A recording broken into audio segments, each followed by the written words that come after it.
Assalamualaikum warahmatullahi wabarakatuh. Perkenalkan, nama saya Kiara Zara dengan NIM AYEK 072.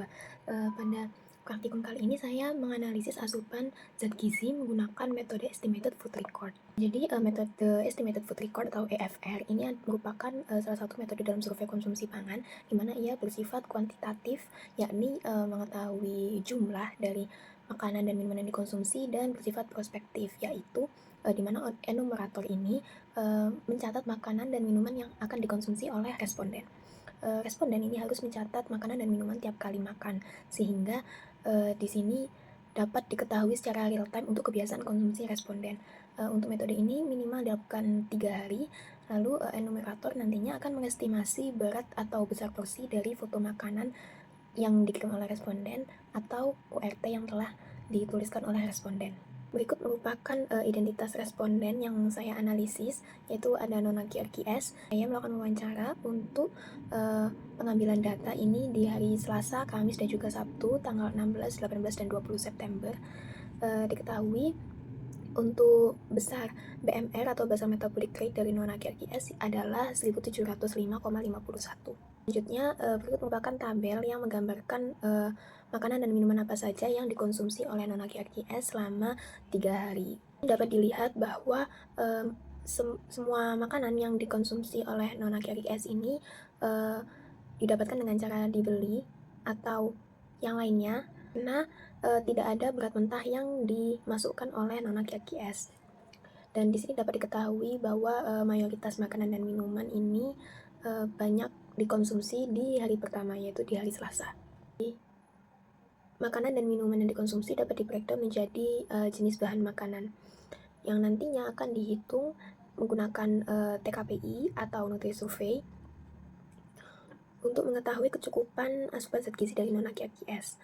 Nah, berdasarkan tabel di samping ini dapat diketahui bahwa perhitungan validasi kejujuran Nona QRQS dalam melaporkan makanan dan minuman yang dikonsumsi adalah sebesar 0,63, di mana ini masuk ke dalam kategori underreporting menurut cut-off Goldberg. Selanjutnya, untuk asupan energi menurut cut-off WNPG ini termasuk defisit berat karena di bawah 70%. Setelah itu, untuk asupan zat gizi makro ini seluruhnya belum terpenuhi, namun dapat dilihat yang paling besar itu ada di konsumsi karbohidrat. Selanjutnya, untuk asupan zat gizi mikro ini juga sepenuhnya belum terpenuhi. Selanjutnya, saya juga menganalisis kelompok responden yang beranggotakan 16 orang, di mana dari hasil perhitungan asupan zat gizi dari kelompok ini tuh dapat diketahui hampir seluruh kebutuhan zat gizi harian belum terpenuhi, di mana yang paling sedikit terpenuhi itu adalah kalsium sebanyak 32,1%. Selanjutnya, asupan vitamin A melebihi kebutuhan menurut AKG, yaitu di angka 127,83%, di mana di vitamin A ini juga terdapat variasi data yang cukup luas. Dibutuhkan dengan adanya ketimbangan asupan vitamin A pada responden RDA dan QRQS. Selanjutnya, untuk variasi data terkecil itu ada pada asupan zinc, yang berarti seluruh individu di dalam kelompok tersebut ini mengonsumsi zinc dalam jumlah yang kurang lebih sama. Melakukan analisis kecukupan zat gizi dengan metode Estimated Food Record ini, saya mengevaluasi beberapa kelebihan dan juga kelemahannya. Yang dimana kelebihannya ini, metode ini mudah dilakukan, lalu juga murah, lalu pengambilan data ini mengurangi resiko lupa untuk responden karena terdapat pencatatan makanan dan minuman tiap kali makan. Selanjutnya, metode ini juga cocok digunakan dalam skala besar. Namun untuk kelemahannya, itu juga terdapat resiko bias dari ketidakjujuran responden, di mana dapat dibuktikan dengan perhitungan validasi menggunakan cut-off Goldberg tadi. Selanjutnya, pengambilan data ini membebani responden karena responden harus menggunakan tenaga dan juga waktu untuk mencatat dan juga untuk memotret makanan dan minuman sebelum dan sesudah dikonsumsi.